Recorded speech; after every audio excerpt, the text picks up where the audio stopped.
This is the MoCo Show Podcast. If it's happening in Montgomery County, we're talking about it. Here are your hosts, Steve Solomon and Alex Saronis. Welcome to the MoCo Show Podcast. I'm Steve Solomon along with Alex Saronis. This is episode 52 of the show. We're live at the Stained Glass Pub in Glenmont, here at the corner of Lay Hill and Georgia. Stained Glass Pub here since 1973. Gave us some pizza, some shrimp, some fish, some Thai wings. We very much enjoyed all the food here at Stained Glass Pub. Come on out. They have sports going on, all the TVs, all the time. Great sports bar here in Glenmont, the Stained Glass Pub. It is, and they have one of our plaques up right by the bathroom. That's right. If you're headed to the bathroom, we released a 2017, that's the last time we did it, Best Pizza in MoCo list. And we had two different lists. One's for like the wood-fired pizza, and one was for like the more traditional style. And they won the more traditional style #1 best pizza in Montgomery County. So that's right. If you have us out somewhere and we declare your restaurant the best at something, let's make a plaque and get it up on the wall so everyone who comes in can see that it's MoCo Show branded best pizza in town, Stained Glass Pub. So we're very happy for that. Get you right to the openings and closings this week, Alex. There's lots going on. That's right. So first, I was over in Clarksburg for a PE training, and I was like, you know what? At lunch, I'm going to head over to Bennigans because I heard that Bennigans is going to be closing and that it's going to kind of be rebranded. And Janice, who's managing the restaurant, told me that Janice is going to be rebranding the restaurant to the Clarksburg Tavern. They're going to keep a lot of the specials the special menu items that Bennigans has. And I asked. I said to her, are you keeping like the Monte Cristo? Right. And she said yes, because that's just a sandwich. Okay. It's not like Bennigans made it up. Okay. It's a real sandwich. Because I always wondered how that works. I saw that story that you posted. I'm like, all right, so they're changing names. They got to be changing everything about the decor, the menu. Every mention of Bennigans or any food item they have has got to be gone. But I guess not. So you can keep stuff as long as you change it a little bit, because I'm sure Bennigans has proprietary food kind of thing that you can't take our stuff even if you're keeping the location and changing it to something else. But that's pretty cool. It's changing it. Hey, nothing wrong with Bennigans, but if it's not working, change it up. See what the Clarksburg Tavern can get you. That's right. And we also have the big news this week was that True Food Kitchen is going to be taking over Joe's Crab Shack in Rio. What's interesting about that is a lot of people were always assuming, junk food, or I want something healthy. But, when a healthy restaurant was announced, it was met with some people complaining about it. We'll see how it does. It'll be the second one in Montgomery County. There's one in Bethesda. Okay. And I'm told it's doing okay. I've been to that one. That's right. Is it any good? I've never. It was okay. All right. It was good. It was good food. It's healthy. It was healthy, and I liked it. I had like a Thai bowl or something, I remember. Okay. And it was good, because I remember I met someone there. They're like, hey, let's meet at the True Food, this brand new place. I went when it opened, maybe a year ago, maybe something like that. And it was good. They have a lot of space there. I was shocked. Well, this is going to be a big one, too, because there's a lot of space in there. I'm sure that rents are expensive in Rio and Bethesda. So we're rooting for True Food as we're rooting for every restaurant in MoCo. For sure. We also have Fat Fingers. Yeah. They're opening in Silver Spring in July at some point. I didn't get an exact date, but they told me that it'll be in July. It's by the owners of the Big Greek Cafe. So I feel like it's going to be good. They're going to have cheesesteaks, hot dogs, burgers. All right. Wings, anything you could think of that's like unhealthy, they're going to have it. And nice. It's called Fat Fingers. I love True Food, but we love the unhealthy stuff that's too. Right. Because it's usually delicious. We're going to be at Fat Fingers. Let's Excellent. put it that way. I love their logo with the fat fingers holding around the logo, just like the Big Greek Cafe, big and fat. That's right. That's in their logo. So. No, I did notice that Big Greek Cafe just unveiled a new logo, and it's kind of like just the Greek key, if you know what that is. The Greek key is like that little symbol. Okay. So it looks almost like they're trying to go for like a national branding. Oh. I don't know. Who knows? I'm not saying that they're going to... Are they shortening their name like everyone else? Like BGC. Yeah, VGC. Because, KFC instead of Kentucky Fried Chicken, Dunkin' instead of Dunkin' Donuts, Domino's instead of Domino's Pizza. Exactly. All the good love stuff. Love to have. And I don't know if they're trying to do that. I mean, rebranding always works. These marketing people, they know way more than me. I'm a dummy in terms of marketing. I don't know anything about that. So two Rio related items. Yeah. We got Murenko's that recently opened, and Murenko's is an ice cream spot. First one was in Silver Spring. I really love it. I think it's great.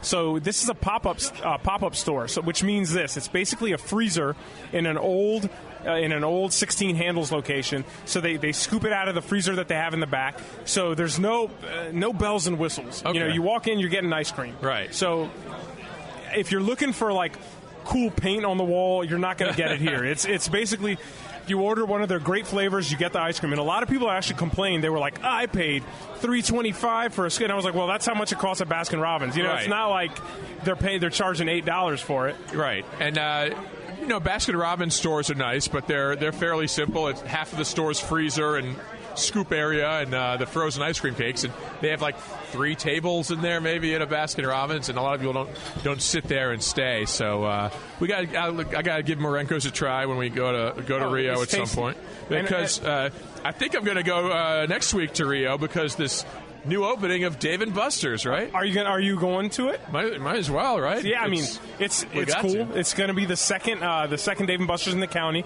Well, there was one in White Flint. There is one in Ellsworth Place, and now the Rio location is opening. They open Monday the 1st. I think. Monday the 1st. Yep. Yeah. So MoCo Show has to be there. Well, I might not be there on the 1st, but they emailed me and they asked me if I'd be interested in going to one of their like earlier events. Okay. So I said yes. I'm waiting to hear back. We'll see, well, maybe we can go to that. Yeah. Hopefully we can. That's all the games you want to play for an hour free. So I'm sure it's very much like the other ones. I don't know if each location is kind of new and different. This maybe one, they have new games or new food or something. But I want to say it's a little more modern, but who knows? I mean, what's more modern? Like it's like the video games are it's newer. All like I don't VR. know. You put on like helmets or something. It's just one little room around this size. It's the size of Murenko's. Yeah. No, but that's cool. Everyone likes Dave & Buster's, right? I mean, it's food, it's video games. I'll say even if you don't like Dave & Buster's, you have fun at some point when you're in there. Right. You know what I mean? It's not at the White Flint one. I used to go all the time because my friends Robert and Wendy both worked there. And we used to go all the time. Me and my friend would go because they worked there and hung out there. They loved it, and it was fun times. And I went to that White Flint one 50 times probably before they closed years and years ago. But did I. I liked it. It was great. Yeah. I always wanted to do like the basketball shootout. And every game there was fun. I mean, it's where a kid can be a kid. That should be their logo. That's Chuck E. Cheese, but that should be Dave & Buster's. Because who doesn't like? If you're too old for video games, I don't want to know you. Come on, that's no fun. So this past week, I guess Friday isn't quite the weekend, but Friday, the MoCo Show was on Fox 5. Yeah, TV star Alex Serrano. So here's a secret. I dyed my hair before going on. Really? Yeah, look, there's no whites in it. There's no white, huh? So, I mean, there was before. Oh. And, like, the night before, I said, hey, Kayla, so we're in the Giant. I was like, Kayla, I think I'm going to get this just for men. And she was like, for what? You experimented the day before TV? I was like, it could have been disastrous. I told her I'm going to dye my hair. It's going to look like Coach K. But she was like, you're fine. And I was like, nope, I'm dyeing it. So I go home. I, like, put it all in my hair. And I come down. I'm like, look. And so it's like, it stained my forehead. Oh, no. So she was like, you got to wash it out. So I checked the box and it was like, wash it out within 5 minutes. It had been about like 5 minutes. I was like, oh. So I like run back upstairs. Oh, no. I washed it all out and it came out fine. Yeah. My hair was black. And I mean, it's not like I was putting highlights in it. Right. You know, it's either black or not. Yeah. So I have gray. If you're watching the YouTube, I'm gray on the sides and the back and everywhere. And hey, I've thought about dyeing it, but I'm ugly. What do I care? I don't need to look good. Listen, I'm on radio, not on TV. It was $7. Yeah. The whole process took 6-7 minutes. Right. I'm seriously considering just doing it going forward. Why not? I mean, I don't know. I don't think I look old or anything. There's nothing wrong with it. I mean, but. Well, I'll tell you, I usually can tell when people dye their hair. Sometimes. So a lot of times I'm like, oh, I don't want to look like that. But I don't think it looks unnatural. Right. Could you tell when I walked in today? No. I mean, your hair's mostly black anyway. So what do I have gray, and although I'm still mostly black on my hair, it's weird though because my sides are all gray. I'm like, it's taking forever. You mentioned having white hair, but I don't see white hair much. You don't see the gray? I see it, but it's not like more. It's not more too bad. Yeah, I think it's like 70-30. Right. I'm still holding off here because I started growing gray like 15 years ago. I saw my first gray. I'm like, oh my god, I'm going to have all gray hair by the time I'm 40. I'm going to be an old man. This is awful. And it's still good. It's still slowly fighting it off. So maybe I should dye it. No, we had a guy at work who dyed his hair. Like, his hair was brown. He was about my age. And he only cut it like once every couple of months. And he was pretty open about it. He's like, oh, yeah, every time I get the haircut, I get it dyed, too. Because it was pretty gray, and then he'd come in Monday, and it'd be shorter and all brown again. I was like, hey, you dyed your hair. You got a haircut. He's like, yep. Well, I can't. I'm wondering how long this will last. We're all vain. It's okay. In like a week, will it just be gray again, or does it have to grow out, or does it wash out? I don't understand. I think it's like any hair. Once the rest starts growing, you'll see the roots. And my girl gets her hair highlighted every couple of months when she goes get a haircut. But it's blondish brown. I don't know. She's been doing it since she's like 18. She's like, I don't know if I even have gray hair because I get it dyed and cut every single time I go. I'm like, oh, all right. So we'll see how that works. But hey, no worries. But yeah, you were on Fox 5. It was very cool. We were up in Germantown at Black Rock Center. Saw our buddy Bobby Bartlett from Black Rock. They had a very nice set for Fox 5 to come out there. Nice showing from the people in Germantown, and we saw Wisdom Martin and Tucker Barnes and Steve Chenevy, Kevin McCarthy, all the big Fox 5 stars were there. Our buddy Patrick Paulini, general manager. Did you hear the rumor that I heard? What's that? About the rating? Oh yeah, best rating ever. I think it got 114.5 million viewers tuned in. Only between 714 and 718, I think. When you were on, they have gotten very accurate with the Nielsen ratings. They're very accurate. But we beat Super Bowl, one of the all the Super Bowls. Yeah, no, it was very cool because it's TV and TV's tough to break into. So we want to thank Fox 5 for having us on, pushing us a little bit, and getting you on there to talk a little bit about MoCo and what's going on and share about the MoCo Show with some people. And everyone screen capped it. I saw and tweeted and Instagrammed at you like, hey, look, you're on TV.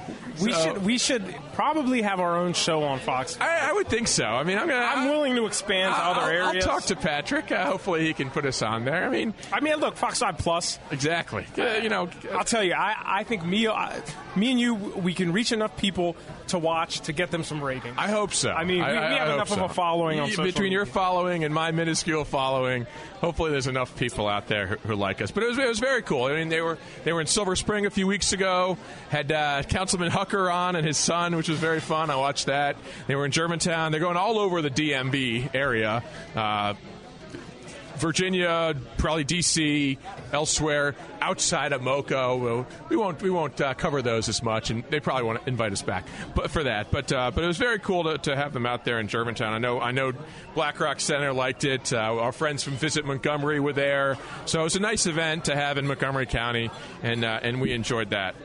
It was an even cooler event. Yeah. Our trip to Burtonsville, Part 2. That's right. I've seen Alex like 4 days in a row here. It's crazy. It's almost too much of Solly for him. But no, it was great. Saturday, our friend Dave Golden got us back out to Burtonsville. We went there about a month or two ago to a bunch of places in Burtonsville, and we couldn't even see everything we wanted to see. We went to a bunch of restaurants, but he's like, you got to come back, see some other businesses, go to a couple more restaurants, and there's a lot to see in Burtonsville. And honestly, I had rarely been to Burtonsville in my 43 years, so I spend more time in Burtonsville the last few weeks than I ever have up to that point, just because it's not somewhere I often had gone. But there's a lot of things to see.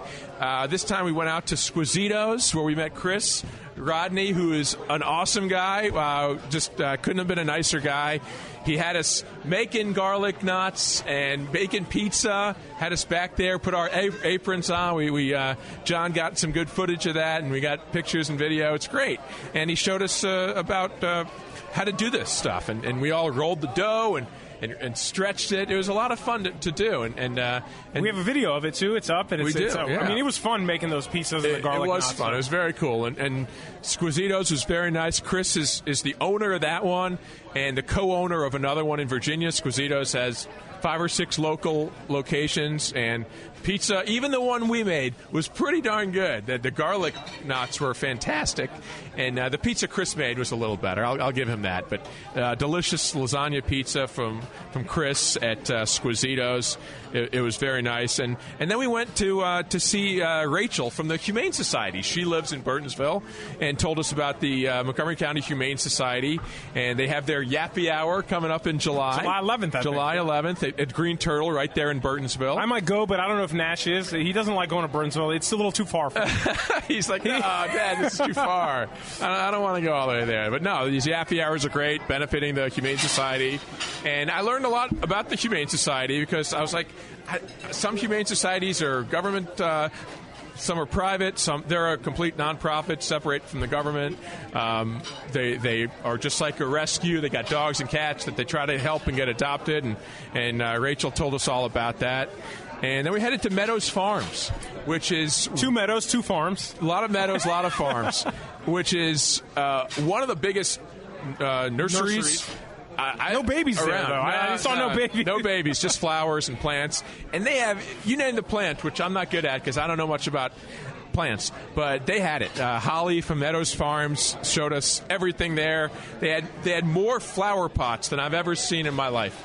And they had a pineapple plant. They did. Which is really cool. I didn't know you could grow pineapple. Pardon my ignorance of gardening, but I was like, can't you only grow pineapple in like Hawaii or something? That's what I thought. And Burtonsville. I think it's Hawaii and Burtonsville. There's little maps of the areas you can grow these plants. It's the same latitude, I think. I don't know.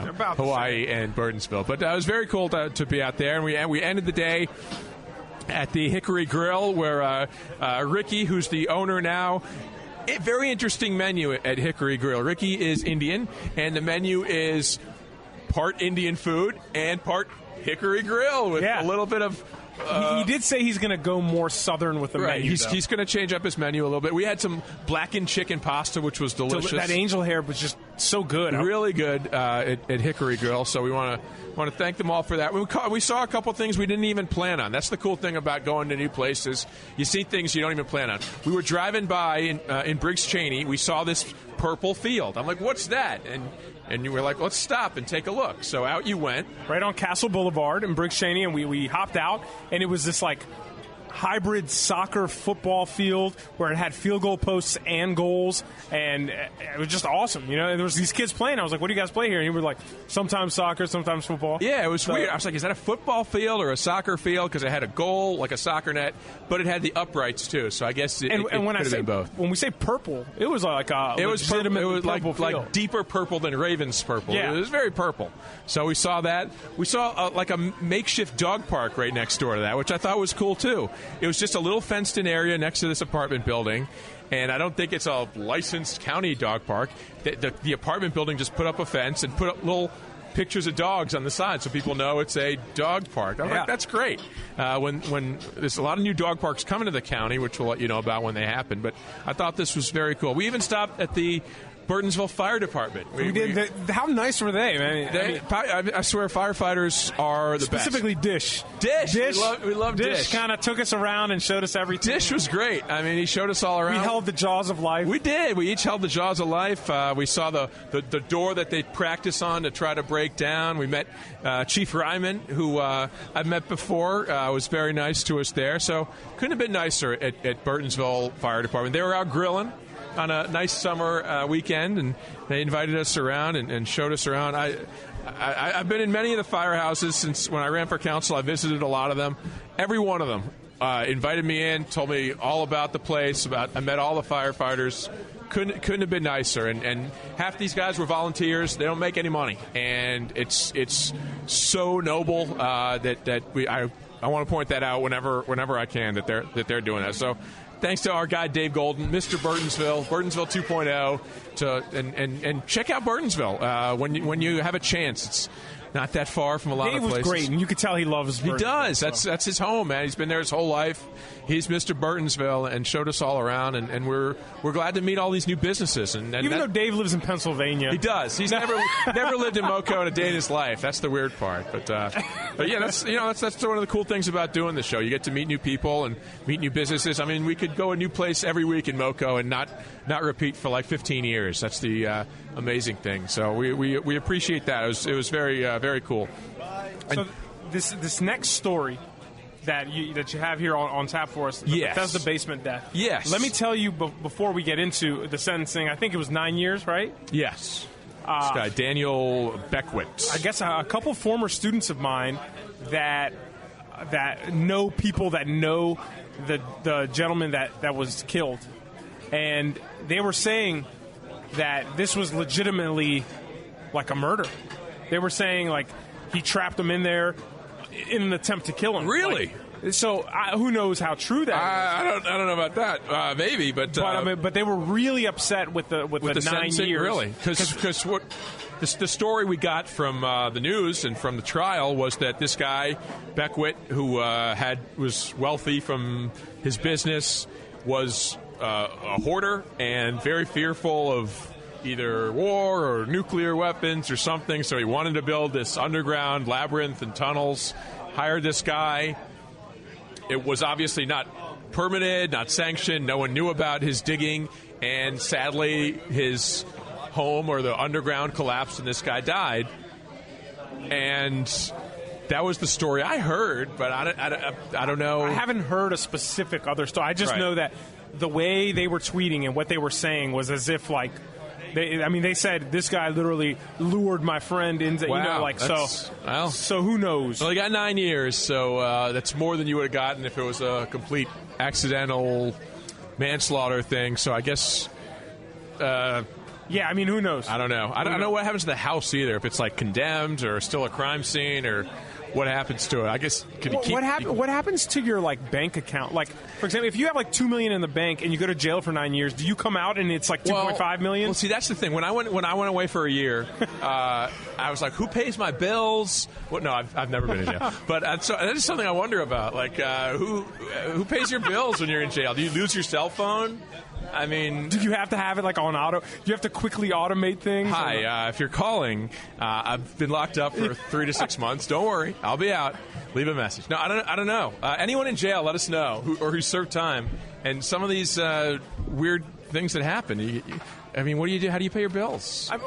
Does your money just stay in the bank? I think so, unless you have to pay bail or something. They don't just take your money away because you're in jail. It's still your money.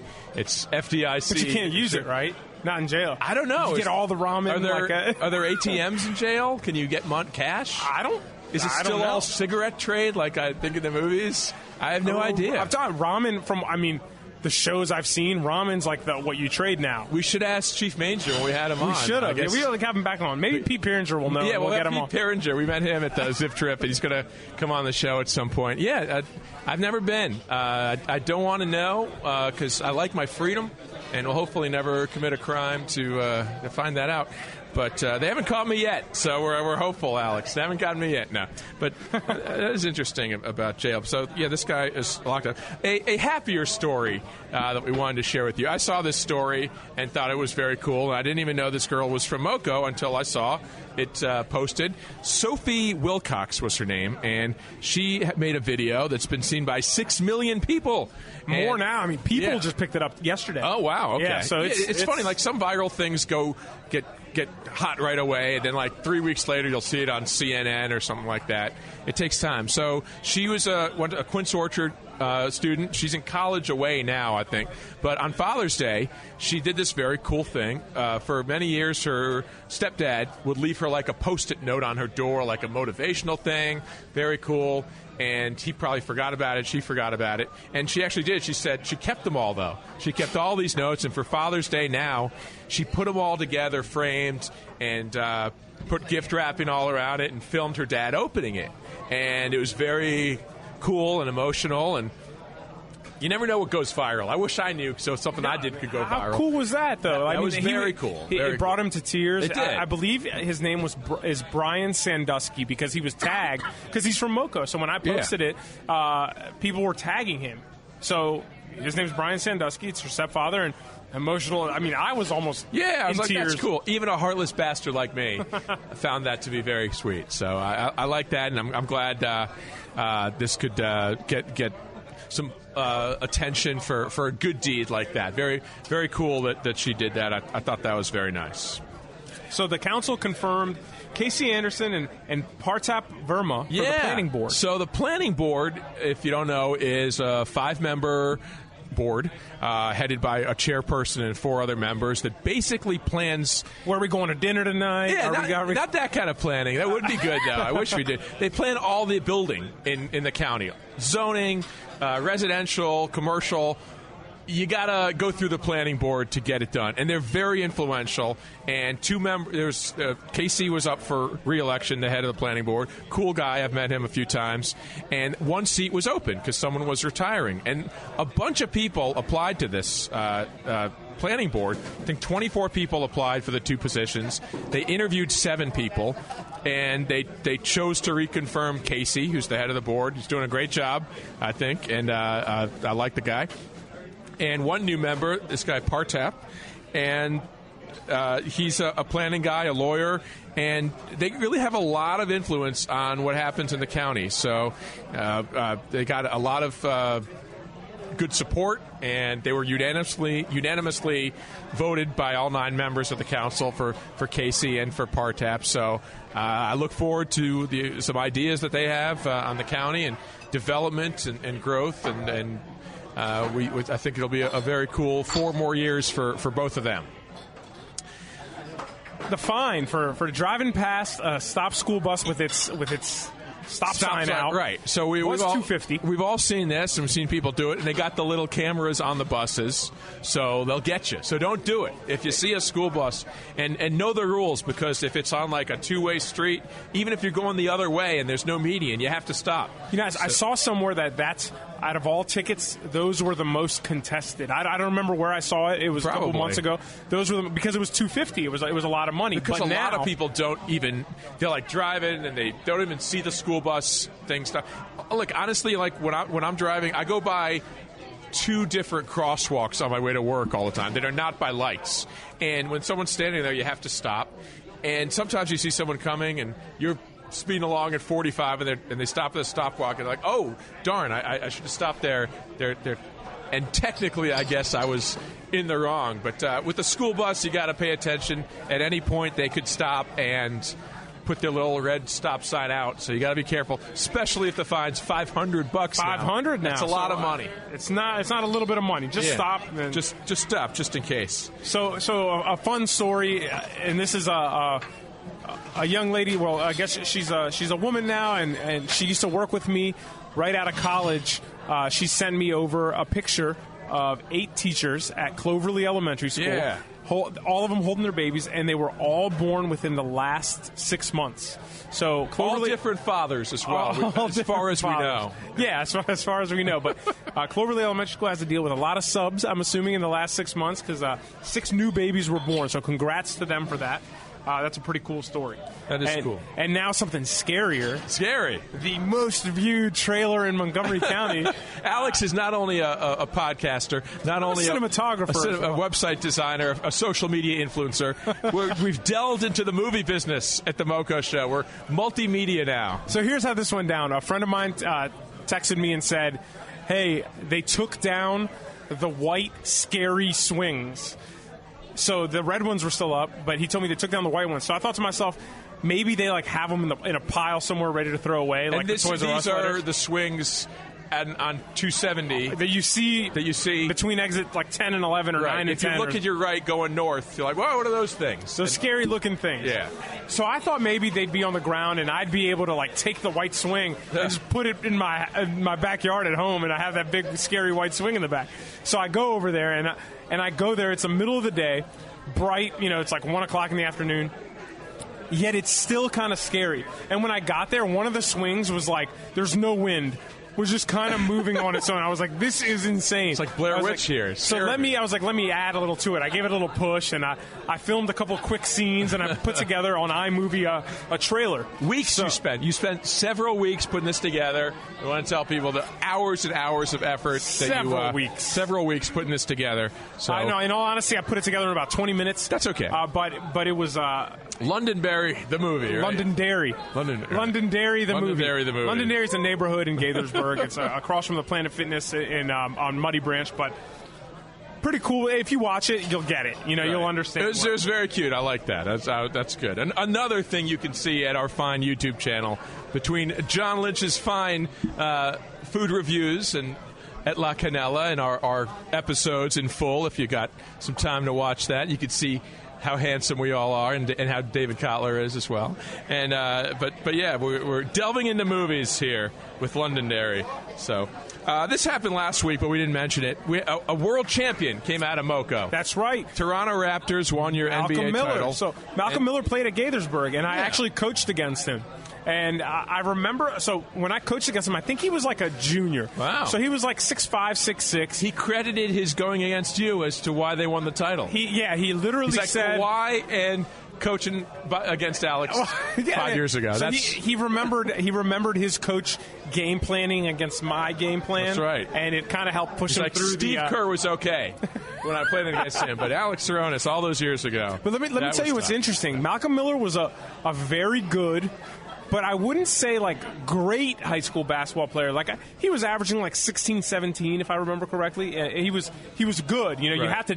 you have to figure out how to stop him. But it wasn't like there's nothing we can do against this kid. Yeah, and I don't know where he went to school, but he was undrafted, played in like the G League. I remember reading, played overseas, and then came to the Raptors and was, his skill was probably fine, but lucky enough to be on this championship team this year. That's very cool of him. He didn't get much playing time. That's okay, but he gets a ring just like Kawhi Leonard. I don't know if he played in the finals. I don't know. Maybe not. Maybe a couple some end of game time if they were either up or down a lot. That's when I used to get in when the game was out of hand. Solomon, get in there. We got this thing game one already. You can't screw it up. So, but very cool that a world champion came out of MoCo. And Kawhi Leonard also from MoCo. We haven't mentioned that. He's from Rockville. Yeah. He went to North Bethesda, was coached by Alex, was taught by him years ago. Well, I'll tell you, one funny thing is that when I taught middle school at Roberto Clemente, a lot of my students went on to play like high school basketball or college basketball players. And obviously when they're in 8th grade, I destroyed them. Right. So all of them, every time like they post about how they're doing in college, I'll just reply and be like, yeah, but remember when you lost 11-1? Right. I used to play, my neighbor, who was, my good friend lived next door to me, and his brother, who was 4 years younger than me, 3 years younger than him. We used to play basketball all the time. And when I was like 14 and he was 10, I'd kill him. I was like 5'4", he was like 4'6". I was way better than him. By the time he was 13, he started beating me. He played a good council. Then he played in college. I'm like, don't forget, I used to beat you. and handled you easily. But that's a big reason as to why these people have succeeded. Exactly. I taught you how to lose when you were 10 and I was 14. I was much better than you, but once you started hitting 5 feet tall, it was over for me. But this I thought cool. A Blair student was on Jeopardy this past week. She got second place, but it was enough for her to earn the wild card spot, so she's like still in the tournament. Right. I think the tournament's still going. It's a multi-week thing. Hopefully, Sophia Wang, she could be the next Jeopardy James. I'll tell you, though, with the teenage tournaments, like even though like a lot of the stuff I don't know, I feel pretty smart doing like that. I'm like, all right, you know what? I know all these answers. I'm pretty good at this. This is really easy. I could win this thing if I went on Teen Jeopardy. Hey, just dye your hair. You can pass for a teenager. I get a quick shave, and I'm good to go. That's right. Another cool local person who did something cool, I saw you highlight this, William Kottler, who was he's an industrious young man. William Kottler, rising 9th grade. He just finished up at Hoover. He's going to Churchill. someone sent me a message and said there's a young man over on Travilla and Glen, and he has a stand. And I remember Jed's being there, but apparently what happened is whoever Jed is, his kids graduated high school, so he no longer has it, and this family took over, and William is the one running it. It's not like a 10-cent lemonade stand. It's more complex. You're paying Venmo, and it's like $4 to $5. For the shaved ice thing. So Clayboy's cart in Bethesda better watch out, because William Kohler's got his truck there, and summer is the time for shaved ice. Yeah, I mean, look, he was literally alone in that trailer. So, it's not like he had his dad there watching. So I was asking him questions, and he was like, yeah, I'm... and I was like, oh, man, this is the creepiest, thing in the world. Because I'm like, where do you go to school? Where do you... Leave me alone, mister. I'm trying to sell some shaved ice. I explained to him that, I hear, because they're on Instagram. I said, check out the MoCo Show on Instagram. And he was like, oh, okay. Yeah. And then, that hooked him. And he was, answering all my questions and stuff. But at first, he was just like, I went to Hoover? Looking at me like, what? But I had Kayla with me. Something, I had Kayla with me. And so at least, if Kayla's with me, it's not as, just me alone over there. Right. Not as creepy. Yeah. But anyway, when I posted it, the response was interesting. A lot of people were kind of I would say 90% of people were supporting him. 10% of people were just kind of figures he has money from his parents, and it's look, whether he has, I have no idea what his parents' financial situation is. I mean, sure, he goes to a school where most people are in pretty good, financial shape, but regardless, this kid was working in 90-degree weather in a trailer, chipping ice on his own. So I was like, I wouldn't do that. Right. I mean, he had the nice display with the all the flavors and he was smart. The little I know about marketing, he had a small for $3.50 and a large for $4. So no one's dumb enough to waste $3.50. Just go buy the large. And the markup on shaved ice is quite the profit. It's ice. It's literally ice. It's flavored ice. It's like selling soda at a restaurant. That's how they make their money. There was this one guy in and I've never been a Clayboy. I've seen Clayboy before in the past, but there was this one guy in Old Town Gaithersburg, and he didn't speak much English, so I couldn't. I was asking him all these questions. This is the first time I ever had shaved ice, and they put on condensed milk. I don't know if you ever had it with condensed milk. No. It's unbelievable. Really? It's one of the best tasting things in the world. So I asked if he had it, and he didn't. So his was just literally the flavors and the ice. Yeah. So but I think he's breaking it on his own, because he was just breaking the ice, really, putting the thing, and yeah. I mean, isn't there a blender? I didn't see one, and I saw him literally chipping away. Okay, because I always assume Clayboy or whatever, they blend, crushes it all at home and puts it in some sort of container, so you don't have to break this ice by hand. I think Clayboy had that. Probably had the machine. Who knows? All right, right now we're going to be joined by our friend David Kottler from Mama Lucia's. David's here to tell us all about our Celeb of the Week and our Old School Spot of the Week. When I left the podcast from the Silver Spring store last week, a friend of mine called me, and he said, so I know you just were on the podcast. How much did you talk about Braden? And I almost had to pull off the side of the road and start crying because May 30th, so 3 weeks ago, David Kottler became a grandfather. Mazel, that's for right. For the first time to Braden Mo Schleckaway. Congratulations. Yeah, and I couldn't believe that I didn't bring it up. I thought we mentioned him, right? I think we talked about him at dinner. Oh, that's right. I don't know if we mentioned before the podcast, not on the actual one. So I was like, oh, no. What kind of grandpa are you starting out as, David? Come on. Yeah. So then I was thinking about this week, because I really like being with you guys. We love having you, Dave. I think it's a lot of fun, and since I've lived in Montgomery County for 61 of my 61 years, I really enjoy it, and I listen, and hopefully I'm getting you a lot of new listeners. Always want new listeners. So my idea was to do probably one of your youngest ever celebrities of the week. It's your grandson. Great. Right. 3 weeks old. 3 weeks old, he has now burped. He holds the record for burping and other things. All right. But I started thinking of my son and his friends. And I came up with Stephen Gamble.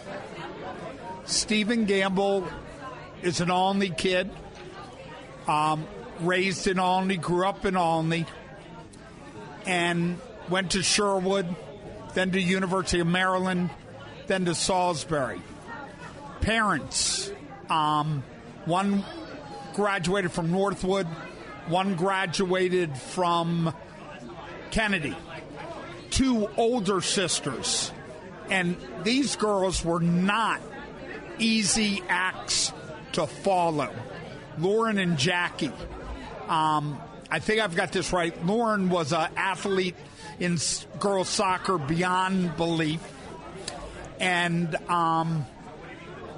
Jackie is an executive with Nordstrom's up in New York. So he had a hard act to follow. But let me tell you what Stephen accomplished in his football and his wrestling career.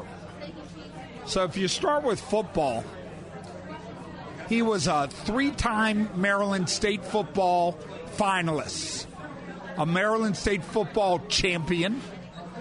His senior year at Sherwood, not only were they undefeated and they were the state champs, but he was also undefeated in wrestling. He was a first-team All-County linebacker. He was a first-team conference All-State linebacker. He was a first-team Washington Post All-Met at linebacker. And before he got his high school career going, he was a pretty amazing Pop Warner OBGC football player. And he, along with his coach Steve Norcio and the rest of his teammates, they made it down to Orlando. They won state championships in Pop Warner, and a great, great football athlete. And if you jumped over to his wrestling career, Stephen is the first ever 4-time Montgomery County champion. Wow. So he won the Monteresa Award, given to the senior who scored the most points in a MoCo tournament history career. Cool. He's the first ever 4-time regional champion. He's the first time 4-time state wrestling tournament finalist. And he won as a senior. He finally won the Maryland State Championship in his division. Cool. And he was just a phenomenal athlete. And just, if you took him out of his football uniform and his wrestling clothes, just a sweet little Stephen Gamble. And to this day, he's still, even though he's in the restaurant business, take him out, he's still, to me, sweet little Stephen Gamble. And Stephen Gamble's connection to where we're at today, the Stained Glass Pub, of course, is that his dad is Brian Gamble. The owner, right? The owner of the He still pub. is the owner. He is. Yeah. He's right here. He's welcomed us out here today, Brian, and thank him for having us out here. And Robbie, the general manager, has had us out here today. And they've been the owners for just over 2 decades. About 21 years, I think, since '98. They bought it from Bill Skaggs, and I believe Bill Skaggs' wife recently passed away. I believe that's true, and he's partners now with Joe Skaggs in the Stained Glass Pub. Okay. Who is Bill's son. Right, and if you go back into your MoCo Wheaton rundown that y'all did about 6 weeks ago, his mom was a waitress at the Anchor Inn. Okay. At the corner of University and Georgia for 15 years. That's as MoCo as it gets. I know. A lot of, between the Skags and the Gambles, a ton of MoCo history and restaurant history as well. So very cool. That's our old school spot of the week. Of course, where we are today, the Stained Glass Pub. Just yesterday, I posted, it might have even been this morning, I think it was yesterday, I posted a picture of the Stained Glass Pub 2, which was in Olney, which is where like Chipotle and Five Guys is now, that same building, and that was owned by Bill Skaggs as well, over in the Olney area. So Stained Glass Pub has a rich history here in Montgomery County, and every Monday and Tuesday they got half-price pizza here. And because that it is packed on a Tuesday, just like it probably is every Tuesday. Not just, I think just because the MoCo Show's out here this week. Right, well, but the Hansen family was here just earlier, and they said that they weren't going to leave the house tonight until they saw that the MoCo Show was going to be here, and the whole Hansen family came. Excellent. The daughters had got a good counsel. They said hello, and it was good to have them here. Excellent. And they didn't just serve you pizza, I don't believe. No, that's the thing. I've been here before, had the pizza. Delicious. Definitely one of the best square pizzas in town. We'll leave it at absolutely. that. We don't want to cause any controversy, but we love the pizza. They gave us steamed. Hey, what's up? And we had the crab cheesy pretzel, right? We had some blackened Thai wings. Those were delicious. Steamed shrimp. Big hunks of shrimp they gave us. We were peeling away each. Let's see how many shrimp I can fit in my mouth at one time. That's a lot of right. shrimp. And haddock, little fish, little fried haddock sandwich. So a little bit of everything here at Stained Glass Pub. It's a pub, for goodness sakes. They got to have a little of everything. And it's a sports bar. They got TVs on. We're watching the Nats. They got them everywhere. We're watching the Nats right now. Every sport there is right now. Right. And, they really do have stained glass in the windows. They do. It's not just in the name. I'm playing Keno with my left eye. It's We're watching everything. So check them out, Stained Glass Pub in Glenmont, right near the Layhill and Georgia intersection there, and all about the Skaggs and Gamble family, thanks to David Kottler, learning a little bit about MoCo history all the time. Thanks, David. It's my pleasure, and I hope to be with you again soon. Always, Absolutely. David. All right, David, thanks for all that. We want to thank Stained Glass Pub here in Glenmont for having us out here. We had the pizza, the fish, the shrimp, the pretzel, the Thai wings. Check them out. Stained Glass Pub near Layhill and Georgia.